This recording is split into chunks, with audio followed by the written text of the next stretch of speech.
Hi, welcome to Tea with the Fertility Godmother. Thank you so much for joining me today. Today, I wanted to share with you some critical foods that you should avoid when you're trying to get pregnant.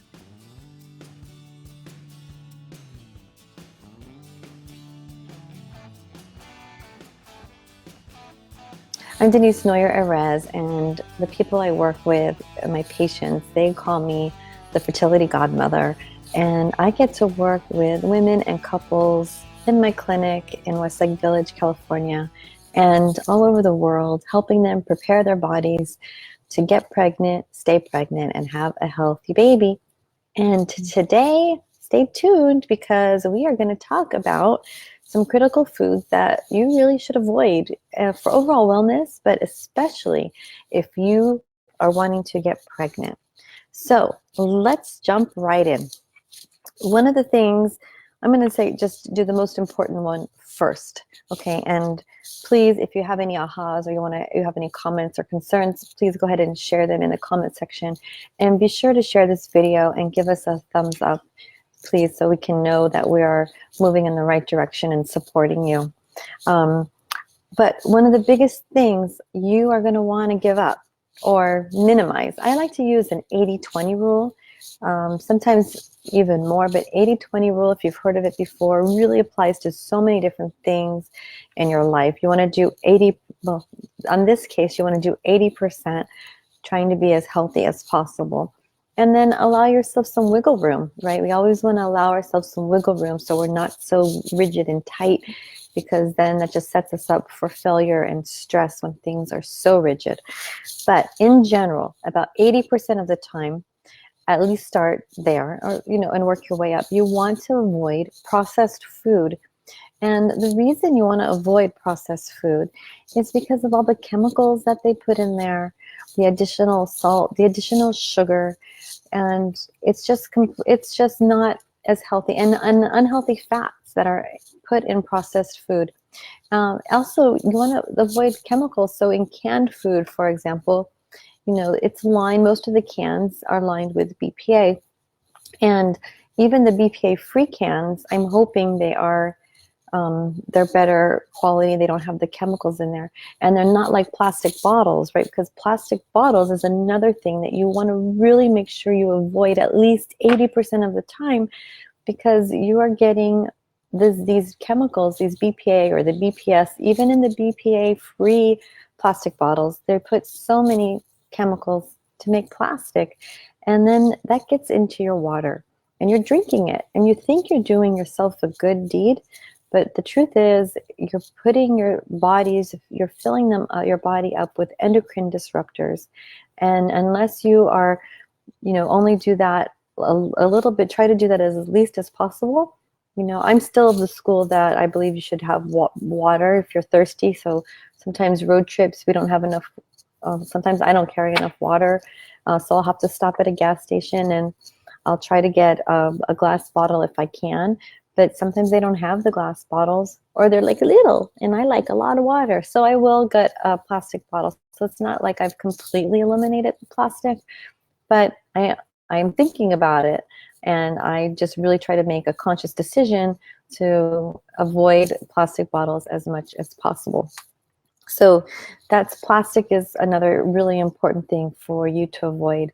And not just for fertility, but for wellness. And I believe that the healthier you are, the healthier your eggs are going to be, the healthier your sperm is going to be, the better chance you have of conceiving, because your body will be more imbalanced, the better chance you have of having a healthy pregnancy and a healthy baby.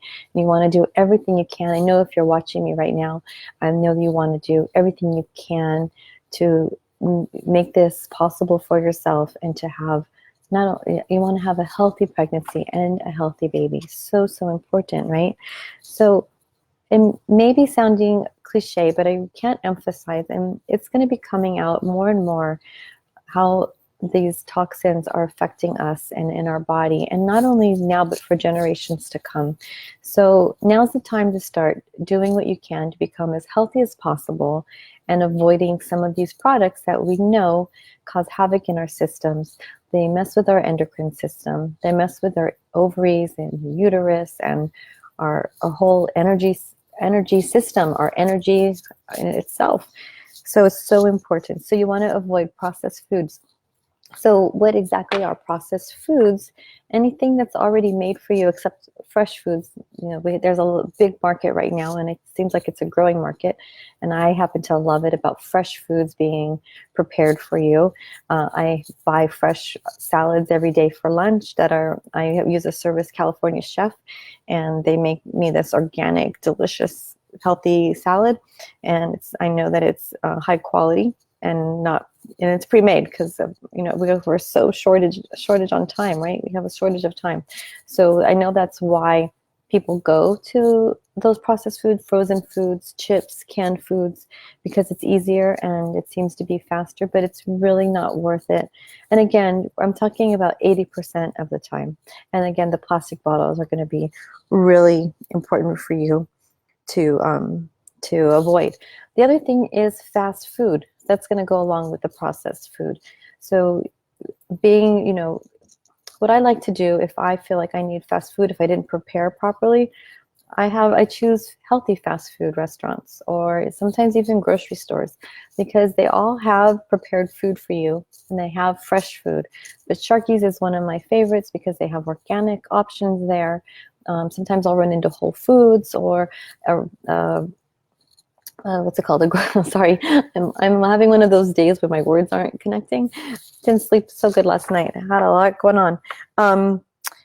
But a lot of grocery stores, they have salad bars. And I know there's stuff on there, but it's going to be still so much better for you than, having already processed food that's already prepared with the plastic and the chemicals. It's really, really crazy. And the good news is that people are making a stand by their demands in the marketplace. So we're getting so many more options, and that's the only way we can really make a change, is hitting these companies in their pocketbook, because that's their bottom line, and that's where we're going to make the change. So if you are making changes by choosing healthier foods for yourself, for the most part, eventually it's going to become more cost effective for us, and it'll be more plentiful.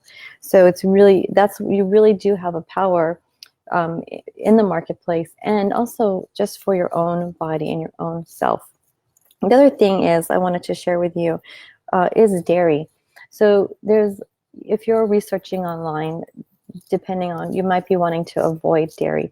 And I think that dairy can be helpful. If you choose to have dairy, if you don't have a problem digesting dairy, it doesn't make you bloated, you don't feel inflamed and sluggish afterwards, then if you have a little bit of dairy, and a little bit I would say would be, maybe a couple servings a week, or maybe 1 or 2 servings at the max a day. I think 2 every day is a lot, honestly. But you want to choose whole fat dairy.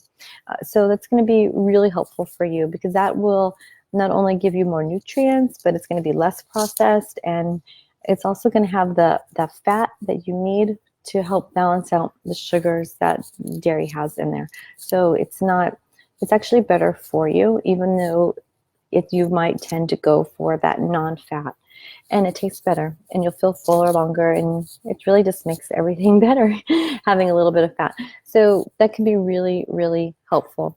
So those are 3 things that I feel aren't really talked about too much. Hopefully you aren't drinking too much, especially if you're trying to, and you've already ovulated. That's going to make a big difference. But if you're trying to conceive, alcohol should not be part of your regimen, of your daily routine or your weekly routine too often, because even though there's some benefits to having a small amount of alcohol, too much alcohol is toxic, and you want to have a healthy baby, so you want to really keep the alcohol limited. Drugs obviously should not be taken when you're trying to conceive. I mean, recreational drugs, marijuana, cocaine, those type of drugs, you definitely don't want to be on. Hopefully that you know that already, and that's not a problem for you. And sugar is another one that you probably have heard about that you really want to limit. So there's some things you can do to really help get your body healthy and get into feeling good and resetting, because there's so much information out there.